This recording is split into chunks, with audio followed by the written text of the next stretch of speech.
Welcome to the Tao of Our Understanding Recovery Podcast. In this podcast, we discuss mystical works of literature and how they relate to recovery. We hope you enjoy today's podcast episode. Hello, this is Buddy C. Welcome to the Tao of Our Understanding Recovery Podcast. Amy, Heidi, Marla, Pip, and Chris, and Craig, and Dennis, and Carrie, and Dave. All right. Any announcements, guys? Amy, I checked out the 12-step wisdom steps. I got the book, and their webpage has an incredible amount of stuff on it. You can go to their webpage and go to the left side of the page and go down to steps, I think, and you can look, and she's taking each of the steps and put a spiritual quote for each step from each of these religions. So she's done a ton of work. So I would definitely check that out. It's 12wisdomsteps.com is the link. And the book is at buddyc.org if you want it. Also, too, I'm still doing the daily devotions that I'll put a link to sign up for that. It's a Tao devotion. I have a quote, and then I do a thought from my experience, and then an affirmation of some type. Started doing those the 1st of November, and I'm up to almost 6 months now. So I'm going to finish those out. So if you want to sign up for that, keep in mind they're not complete. My editor has not gotten a hold of them yet, so I've got grammatical errors and things as well. Go to buddyc.org, top right corner. You can sign up for that. And then we'll publish a book of those with the art when I've got a year, and it'll be a daily devotion. But I'll keep doing it for free on the website. All of our books, and then of course, if you quote my book, that you can see copies of some of the text at buddyc.org, and you don't have the money to buy one, just send me an email from the website, and I'll send you a PDF, no problem whatsoever. ZoomAAmeetings.com, 9 p.m. Eastern, AA meeting every night. Amy, that's here today, will be telling her story on the 12th of March. Is it 9 years? 8 or 9 years, Amy? 9. You'll have 9 years. And then I'm telling my story on the 2-year anniversary on the 15th. That'll be on Tuesday night. We have a speaker every Saturday. Y'all come join us sometime. Then Amy chairs Sunday, and I chair Friday. And she does a beginner breakout on Friday as well. So any other announcements for the good of recovery, guys, that we need to make? An Active Life is our first story from Thomas Merton's book, Translations and Discussion of Chuang's work. And Chuang was a student of Lao Tzu who is attributed to writing the Tao Te Ching. And then we got a second story, Monkey Mountain, that I want to read with it. Devin P., one of our listeners, wanted to hear about Monkey Mountain when we first started doing this book. So we talked about this a while back.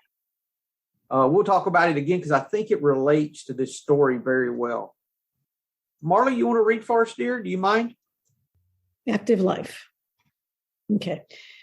If an expert does not have some problem to vex him, he is unhappy. I know this is so familiar.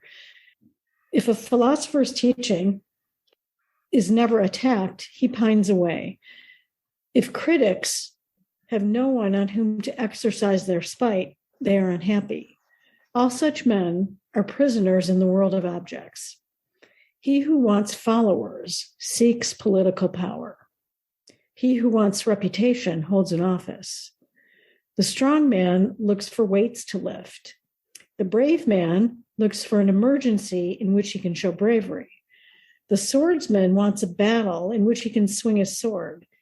Men past their prime prefer a dignified retirement in which they may seem profound. Men experienced in law seek difficult cases to extend the application of laws. Liturgists and musicians like festivals in which they parade their ceremonious talents. The benevolent, the dutiful, are always looking for chances to display virtue.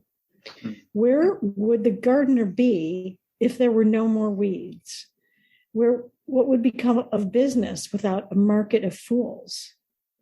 Where would the masses be if there were no pretext for getting jammed together and making noise? What would become of labor if there were no superfluous objects to be made? Produce, get results, make money, make friends, make changes, or you will die of despair.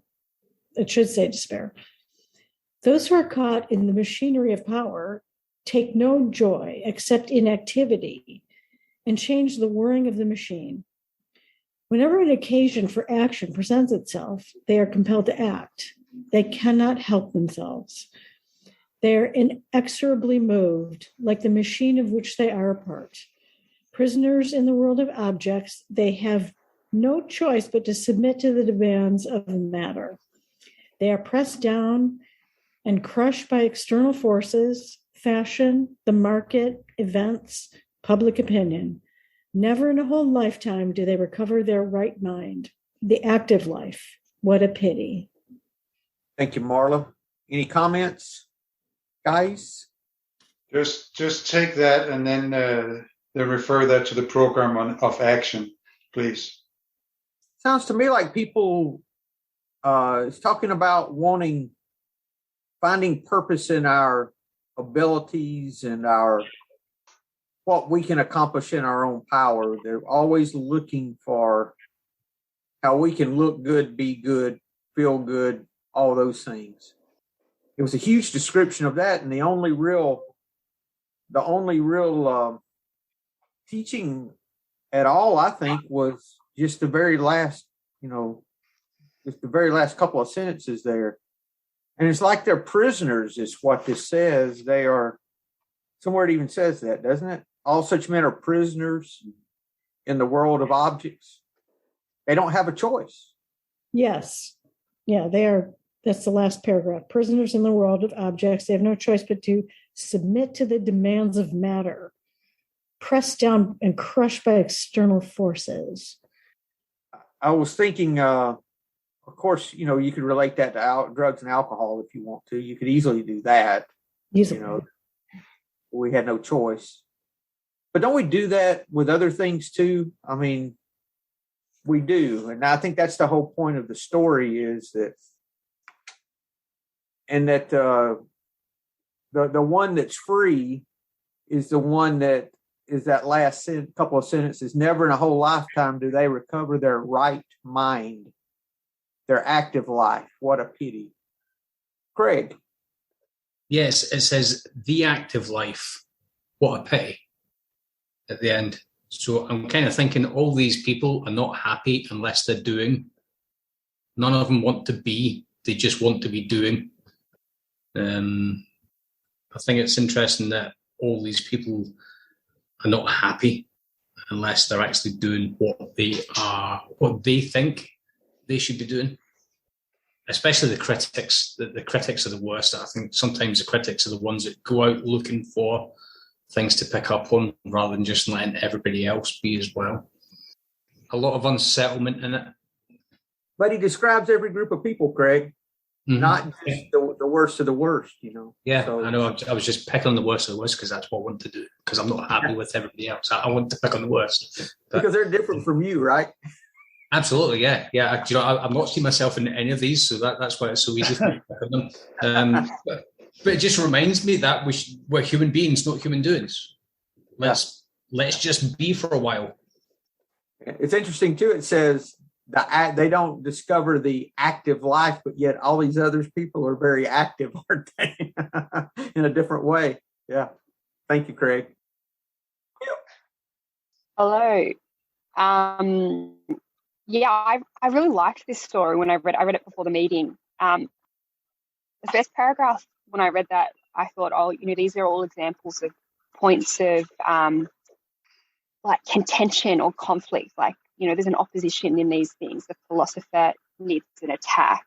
The expert wants to be vexed. The critic needs someone to criticize.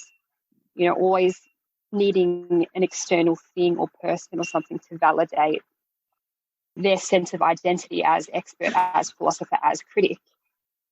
I can't help but I always return to Watts when he's talking about Taoism, how he speaks about, like the concept of this enemy, and like that the enemy identifies our identity, though, like it says in, the last paragraph about where would the gardener be if there were no more weeds. The gardener needs the weeds to identify as a gardener. And, the same goes for many other occupations. And then, like the second paragraph for me is really speaking to these external manifestations of something, like the proving of, like men past their prime, the swordsman is like this external proving. And again, it's just like this external energy. Whereas I feel like the story is speaking to, in this active life, what would constitute sense of self if we no longer had these external manifestations, if there was a quiet and there was a stillness. That's what I took away from the story. Thanks, Bill. Thanks, that's good. Craig. I think they missed the bleeding deacon of AA because he's not in there. The bleeding deacon of AA is not happy unless somebody's looking for his opinion or his experience. But isn't all of these that, though?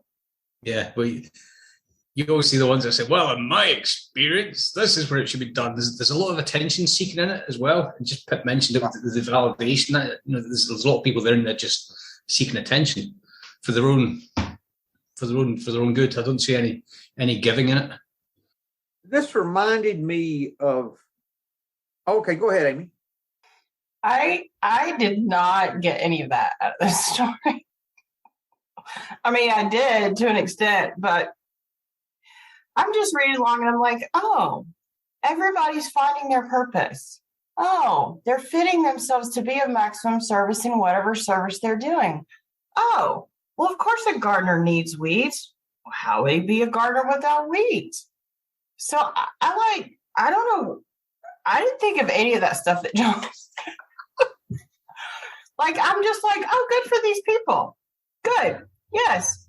A brave man. Yes. Good that he gets an opportunity to show bravery.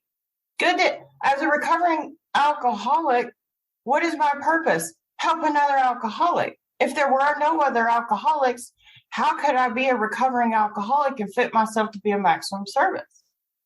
Thank you, Amy. That's good. That's good. I'm glad we have enough folks to have different opinions, I was thinking I'm going to throw some Bible in here. Galatians 5:13 through 15 in the Message version.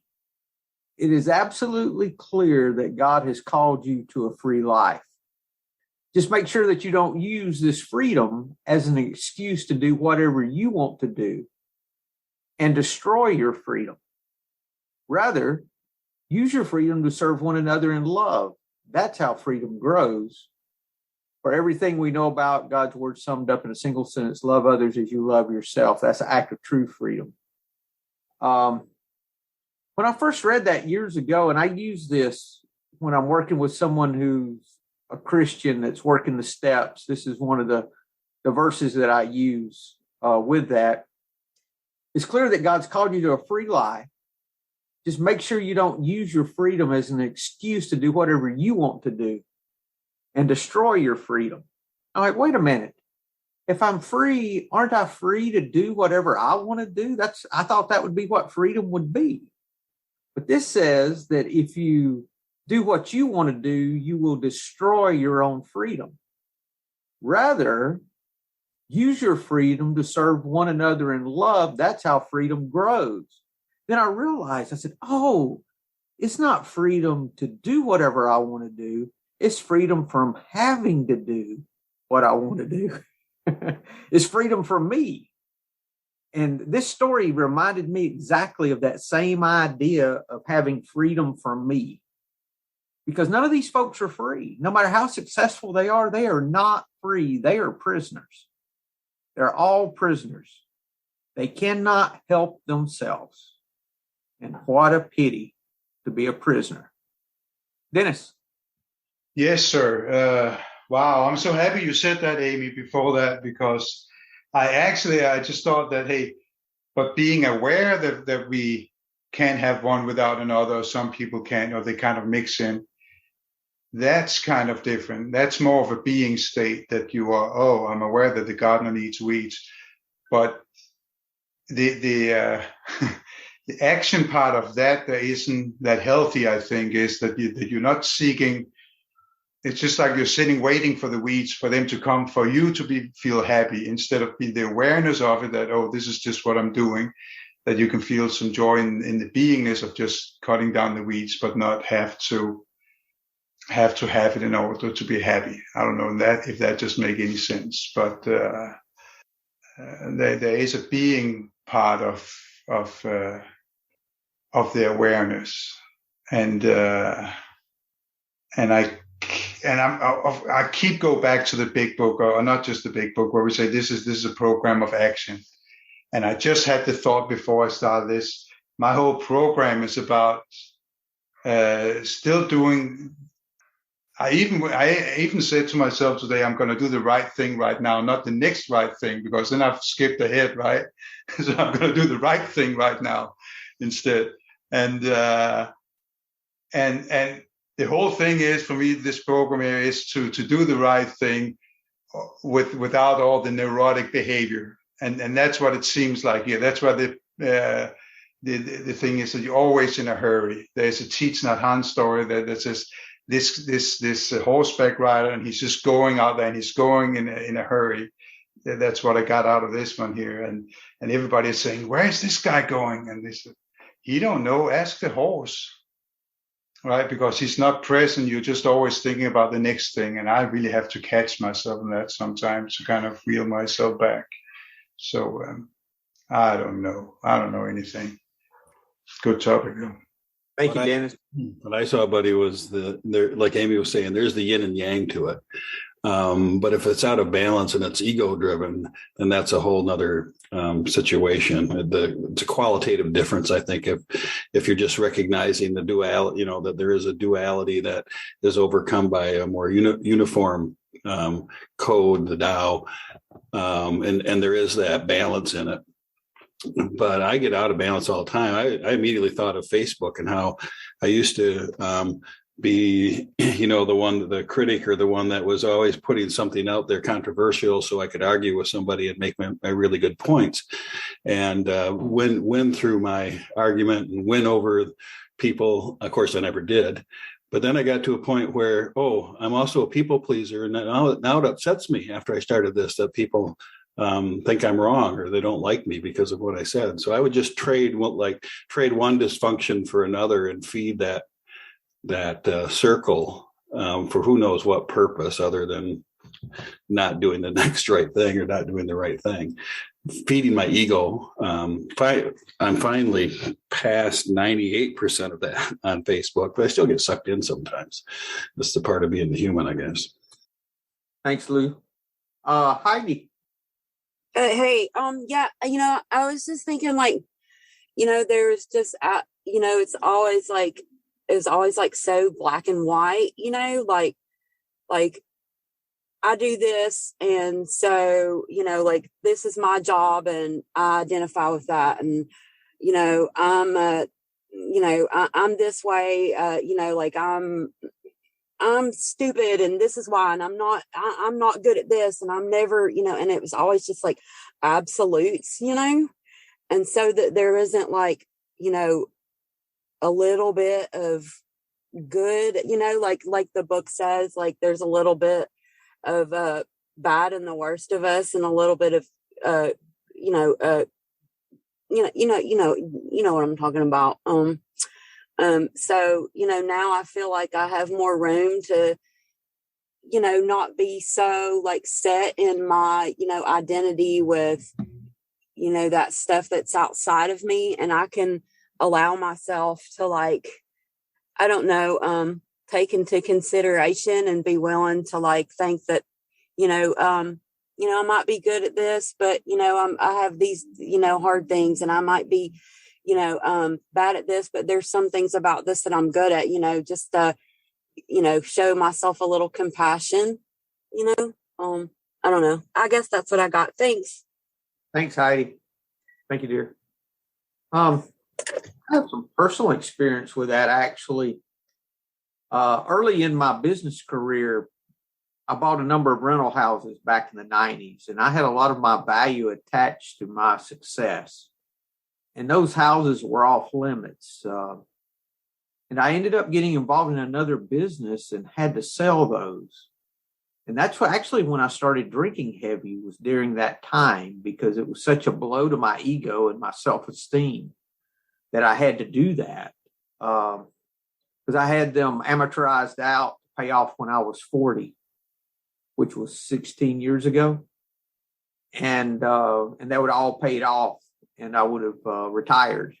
But instead, my ego says everything I do is going to work. So I took risks I shouldn't have took and ended up having to sell those. So, but my value was tied directly to my success. My inner value was. So I've experienced some of this from the viewpoint of the way I was looking at it. I've got another reading. I posted this in the Facebook group. This is verse 67 from the Wensa. Lao Tzu said, human feelings are such that people submit to virtue rather than force. Virtue is what you give, not what you get. Therefore, when sages want to be valued by others, first they value others. When they want to be respected by others, first they respect others. When they want to overcome others, first they overcome themselves. When they want to humble others, first they humble themselves. So they're both noble and lowly, using the way to adjust and control this. The sage kings of ancient times spoke humbly to others and placed themselves after others. This is why the world gladly promoted them and did not tire of them, supported them without considering it a burden. Their virtue was abundant and their dispositions were harmonious. So if you know how giving becomes taking and deference becomes precedence, then you're close to the way. And that last sentence, deference is humble submission and respect. So how humility becomes precedence when you are moved to a place of importance. So the sage, it's back to the old proverb of, I treat others the way I want to be treated, right? Yeah. You know, those external things are never going to bring us what we're looking for. We're thinking those things are where our value's at. We already know that's not. And I think that's what this last line's about. Never in a whole lifetime do they recover their right mind, the active life. What a pity. So if they'd maintained their right mind through their life, would have been a little different. Yeah, they've had a job to do, Chris, like we have a job to do, but they wouldn't have sought out that job as a means of proving their value. Yeah, this whole thing sounds to me like a warning to say, just be careful through your life. You know, you need to stay in the middle or whatever, however you want to put it, or you'll lose your right mind. Yeah, well, you know, each of these different groups of people are looking for ways to show off and, you know, I mean, each of or to do the job. You know, I think along what Amy was trying to get at, or maybe did get at, and I missed it, was that, you know, what's wrong with being a gardener and you know, and wishing there weren't any weeds. So. Oh, there's nothing wrong with that if you're not a prisoner, if you're not OCD and you see a weed and you have to stop and go. You know, there's nothing wrong with it if it doesn't have you trapped. Yeah, I was just going to come in. Sorry, go, Chris. Go ahead, Bill. I was just going to come in and sort of echo what you already said, Buddy, that I think the point that this story is making is that it is a prison for these people. So he's pointing out that in these instances, it is a prison. And I think it is I think when I remind myself, I'll speak from experience, when I remind myself that life ultimately is a bit of a game that I have to play, it allows me to take a step back from taking everything so seriously, getting so angry about everything. When I remind myself that my job has complications, or there are adversaries, or there are problems, there are opponents, that's just the game of life. That's, it takes, I feel like I find a little bit of freedom in those moments where I can see, because, I used to work in the environmental field. I used to do conservation work. So the gardener part really makes sense to me. If I remind myself, I'm just playing my part and the weeds are going to be there.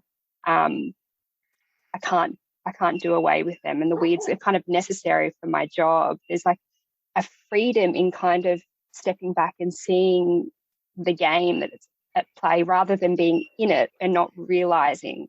And I think that's to do with the machinery paragraph he's talking about at the end, not realizing that you're in the machine. The freedom kind of comes when you step back and you're like, I'm in the machine. Okay. There's a big difference between, we need experts and philosophers and critics. We need all these different groups of people. But when we're getting our value from those external achievements, that's the problem. Chris, did you have anything else to add? I'm sorry, I cut you off a little early and didn't mean to. You good? Not really, no. I think it's been covered. Okay, all right. Yeah. Let's go ahead and read this last story real quick and see if it adds anything to the conversation. Oh, Gary, go ahead, sir. I was just curious if there's any red flags, like to know if you're attached to pulling the weeds or if it's time to stop pulling weeds. Like I kind of get that it exists to pull weeds, but I'm kind of, when I get confused, this is when am I doing too much? Yeah, that's what I was sort of talking about. Is it sounds like a warning to me that you got to maintain your right mind, pay attention to your right mind as you progress, through life or whatever your activity is.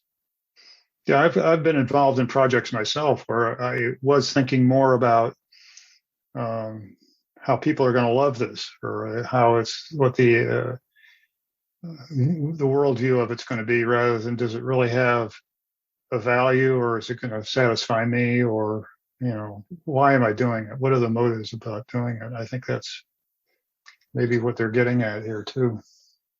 Thanks, Chris. Yeah, Carrie, if you look on the second page there in the middle, it says produce, get results, make money, make friends, make changes, or you will die of despair.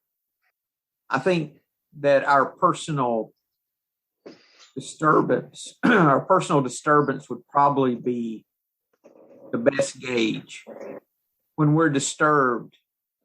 And that comes, are we coming at our work from a place of fear?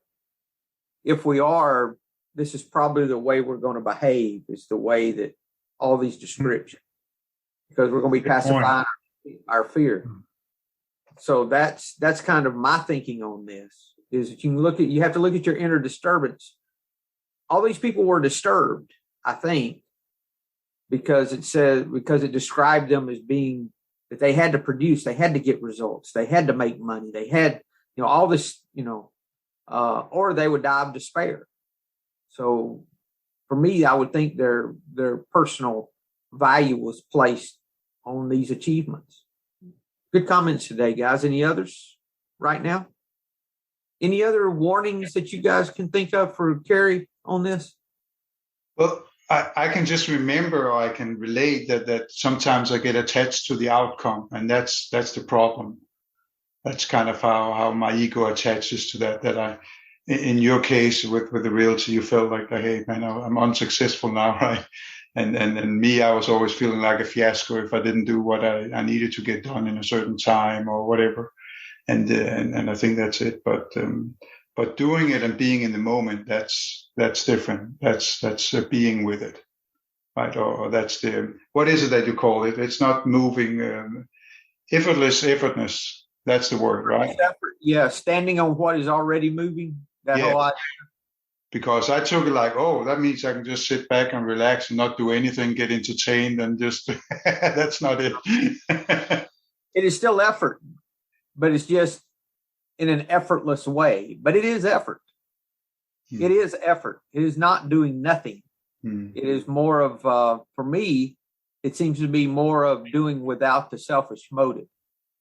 Carrie? I was just thinking, for me, what I struggle with is like, is it okay to pull that weed or should I wait? And like, I sit there at that decision point. Maybe an example might help. So like at work now, I have an employee that is really struggling with their work. And in my mind, I think they should have it by now. I'm getting frustrated that I have to answer questions and do things for them. And I'm just wondering, should I be compassionate and spend some time with them and really help them out? Or is it better that they just figure this out and handle it more toughly? And, as a manager, kind of what should I be doing there? And I'm trying to equate it to that, this reading to that. And I struggle with that. Like, I get stuck with, I don't know if I should move forwards or backwards, be compassionate, or by me being compassionate, that's uncompassionate. It's hard to say, isn't it, Terry? Because all situations are different. We don't know what that person needs. For me, if I'm in those situations, I try to put myself in their position and see if I were them, how I could best react to help them. If it, whatever the situation. I've had employees before years ago that just weren't getting it. And it was best for me just to let them go as quickly as possible because they were never going to get it. I've had that situation. I gave them every opportunity and they just weren't able. They just weren't able to do the job. But then other times I've had others that I've helped, but I knew they could do it. I just knew they could. So I would do the extra effort to help them, and they just needed to get over that little bit of hump they had. So, yeah, that's just something that, but for me, if I don't know what to do, I just do nothing until I do. I try not to press those things. I got an amen from Amy, so it must be right. So, who can read Monkey Mountain for us? Amy, you feel like reading? Yeah, I'll give it a whirl. Thank you. Monkey Mountain. The Prince of Wu took a boat to Monkey Mountain. As soon as the monkeys saw him, they all fled in panic and hid in the treetops. One monkey, however, remained completely unconcerned, swinging from branch to branch, an extraordinary display. The prince shot an arrow at the monkey. The monkey dexterously caught the arrow in mid-flight. At this, the prince ordered his attendants to make a concerted attack. In an instant, the monkey was shot full of arrows and fell dead. Then the king turned to his companion, Yen Kui. You see what happened? He said. This animal advertised his cleverness. He trusted in his own skill. He thought no one could touch him. Remember that. Do not rely on distinction and talent when you deal with men. When they returned home, Yen Kui became the disciple of a sage to get rid of everything that made him outstanding. He renounced every pleasure. He learned to hide every distinction. Soon, no one in the kingdom knew what to make of him. Thus, they held him in awe. That monkey should have read the story before this, It's just going to say that's that cocky monkey again, isn't it? It is, isn't it? At least he's not throwing shit at him. Does anybody feel sorry for it yet? It's not a politically correct story for sure. But the monkey was showing off, But is it politically correct in that you reap what you sow? What goes around comes around? He trusted in his own skill, is what the story says. And it served him until it didn't. Served him until it didn't. It always reminds me of the Raiders of the Lost Ark scene where the crowd parts and there's a swordsman and he's doing all the fancy stuff with the swords, and Indiana Jones pulls out a gun and shoots him. They said that Harrison Ford had the flu that day and didn't feel like the fight scene, so they changed it. Well, it's that, you may be a master swordsman, just like in the last one where it talked about a master swordsman and they look for the sword fight, but sometimes life gives you a different fight to fight. That's it. So the monkey was trusting his own skill, and the attendant paid attention, and then the attendant decided that he was going to do everything to rid himself of that prison of his own skill. So he learned how to hide every distinction, every talent that he had. And it says at the very end that they held him in awe for it.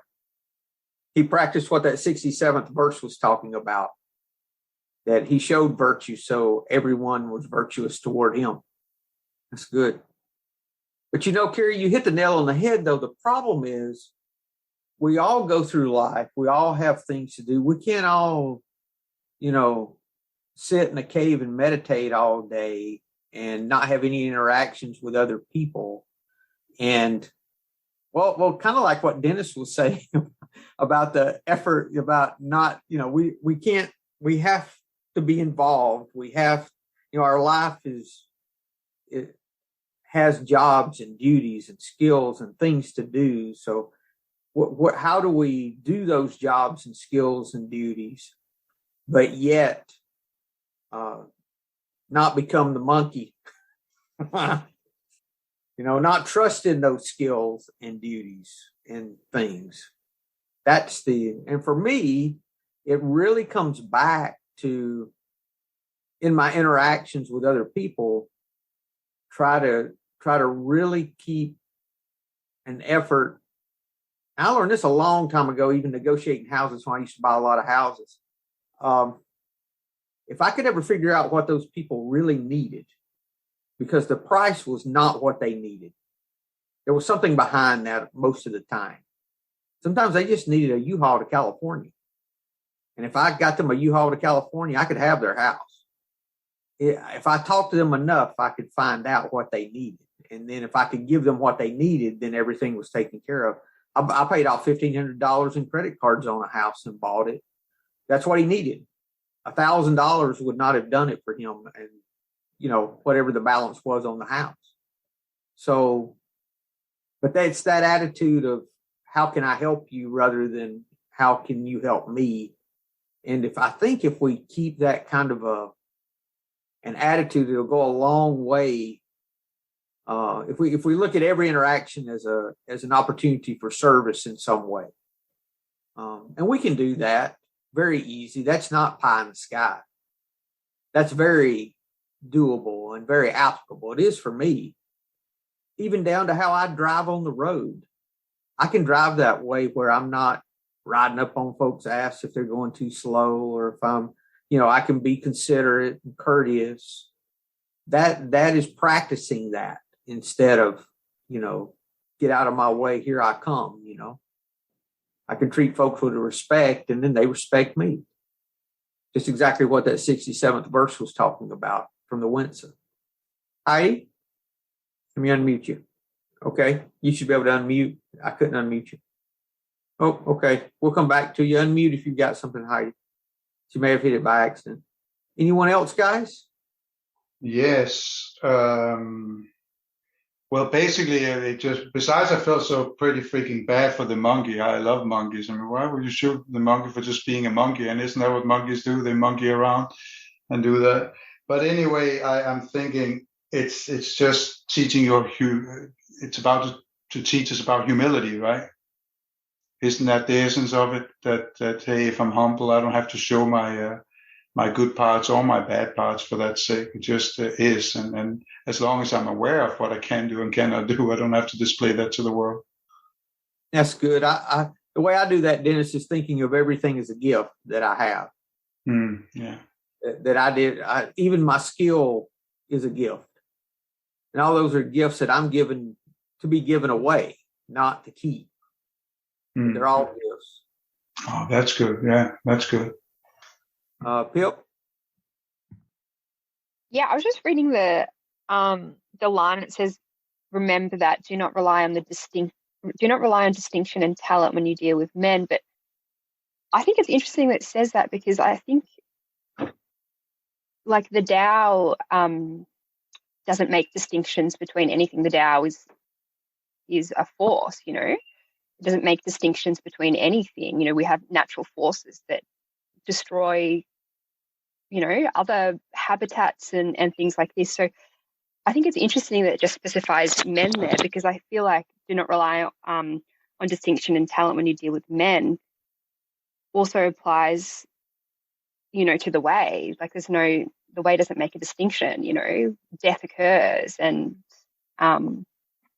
it may not have been the prince that shot an arrow into the monkey.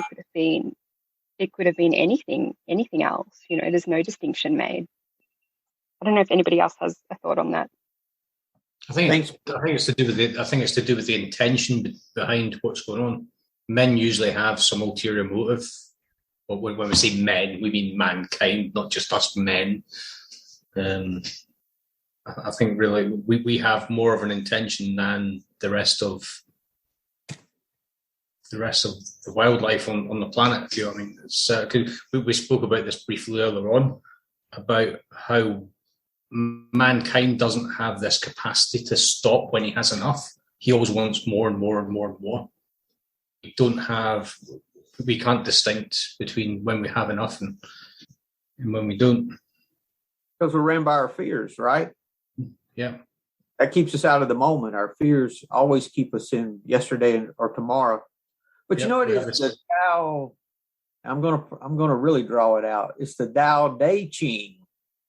It's the book of the path of virtue. It's not the book of the path of balance. Day is virtue, Te.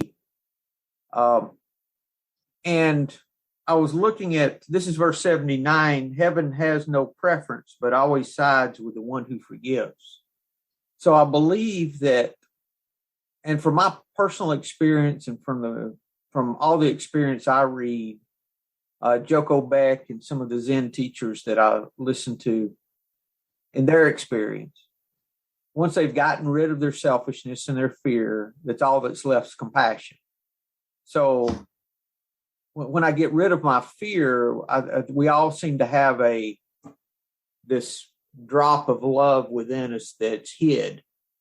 So I think truly with the Tao, that when we do let go and accept, that we're going to move toward compassion and virtue rather than toward, selfishness and despair. That's been my experience from what I read. And Dennis and I have talked about that some, actually. But, and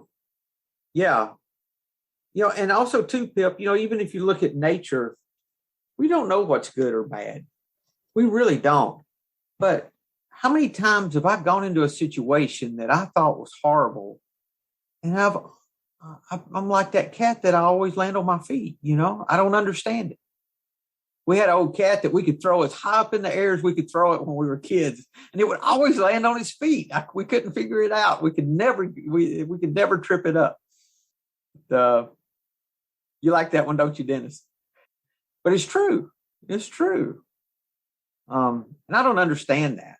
Why things seem to work together for good, but they do. Yeah, it's like I forget what the saying is, but the universe, everything in existence is in perfect harmony, even in a state of what we seem as to be chaos, But I think that just shows the limitation of my mind. If I think that I can make sense of what is good and what is bad from my perspective, it's a humbling experience to realize that I can't. There's a larger system at play. I couldn't possibly think that I can decide moralistically what's good and bad and positive or negative. There's a system beyond my rational mind that I can't make sense of. That's the way. Like the story of the Taoist farmer, the farmer story, Pip, that, y'all know that one, where it's told a lot of different ways, but the guy had a horse that he worked his farm with, and the horse ran off, and his neighbors, oh, it's horrible. How are you going to work your farm? Your horse is gone. And the guy's response is, maybe it is. Maybe it's a bad thing. Maybe it's not. I don't know. Quit trying to figure it out. You know, he didn't try to figure the thing out. A few days later, the horse showed up with 5 wild horses. Then the neighbor said, wow, isn't it great? Your horse came back with all these horses. You're rich now. Maybe it is. Maybe it isn't. Maybe it's a good thing. Maybe it's not. I don't know. His son was breaking the horses and got bucked off and broke his leg. Now the neighbors are back again. Isn't it horrible that your son broke his leg? And the farmers, how are you going to get your crops in? You don't have no help. What are you going to do? And the farmer said, maybe it's bad. Maybe it's not. I don't know. Then the army came around, confiscating, taking all the young men to fight in a war they would not return from. But his son didn't have to go because the horse ran away. And the horse brought back these wild horses. Then he was busy trying to break them and broke his leg. So he didn't have to go and probably lose his life. But even at that, you know, the neighbors came with their, oh, isn't this wonderful? Your son didn't have to go. And his response was the same, even though he was probably very grateful and happy that his son didn't have to go. Maybe it is, maybe it isn't. Just don't know. Doesn't that remind us of a good AA quote, Amy? I've been waiting on you to bring that one out. Did you find that one? Have you got that one? I got a lot. I'm such a good alcoholic. I got the 12 of 12. I got the big book. And then I went and got the 5th agreement. I was reading this with a sponsor. Okay. I did, buddy. I did. I don't know if y'all have read the 4 agreements, but there's a 5th agreement. Check it out. We just read this last night, and I'll go back to the big book in a minute, buddy, unless you get there first. Everything you perceive is a reflection of what is real, just like the reflections in a mirror, except for one important difference. Behind the mirror, there is nothing, but behind your eyes is a brain that tries to make sense of everything. Your brain is interpreting everything you perceive according to the meaning you give to every symbol, according to the structure of your language, according to all of the knowledge that was programmed in your mind. Everything you perceive is being filtered through your entire belief system. And the result of interpreting everything you perceive by using everything you believe is your personal dream. We think that our dream is the absolute truth, when the real truth is that our dream is a relative truth, a reflection of the truth that is always going to be distorted by all the knowledge we have stored in our memory. Man. Okay. What big book quote were you thinking of? 4:18. Well, that's the go-to. Yes, I think that was the first one. I did want to say this one, though. The first requirement is that we be convinced that any life run on self-will can hardly be a success. On that basis, we are almost always in collision with something or somebody, even though our motives are good. On the next page, it says, is he not really a self-seeker, even when trying to be kind? Is he not, even in his best moments, a producer of confusion rather than harmony? What page was that? That was 60 and 61. That's good. Thank you. That covered it.